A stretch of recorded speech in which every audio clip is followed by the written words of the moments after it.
Bonjour, je vais vous présenter la structure des systèmes automatisés. Alors dans tout système pluritechnique, les systèmes sont composés de deux chaînes, une chaîne d'information et une chaîne d'énergie. Alors, lorsqu'on demande de réaliser une certaine action, on a la fonction acquérir, donc typiquement par exemple on appuie sur un bouton. Ensuite, l'information est rendue utilisable et va être traitée par le cerveau du système. Une fois qu'elle a été traitée, elle va être communiquée de manière à ce que l'information aille directement au niveau de la chaîne d'énergie, c'est-à-dire au niveau de la zone où il y a les muscles du système pour mettre en marche de fonctionnement. Donc pour ça on a besoin d'une source d'énergie, typiquement par exemple on peut être branché sur le réseau électrique, mais cette énergie donc pour la rendre disponible on a la fonction alimenter. Ensuite, en sortie de la fonction alimentée, donc on peut avoir différents types d'énergie, électrique, pneumatique ou hydraulique.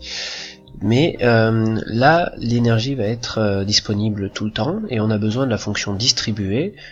C'est le robinet énergétique qui va rendre disponible ou pas l'énergie. Alors ici, on a vu la flèche se mettre. Pourquoi ? Parce que l'ordre communiqué arrive directement à la fonction distribuer. Donc le robinet énergétique, il est mis en œuvre par l'intermédiaire en fait de la chaîne d'information. Donc c'est la chaîne d'information qui va directement communiquer au système. Tu ouvres et tu laisses passer l'énergie ou pas. Donc ensuite fonction convertir.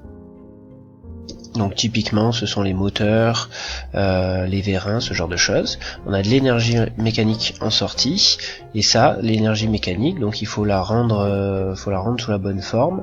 Donc on a la fonction transmettre, il faut la transmettre jusqu'à la fonction agir, donc on va directement agir sur la matière d'œuvre, c'est-à-dire qu'on a une matière d'œuvre qui rentre et qui va être différente de la matière d'œuvre qui va sortir.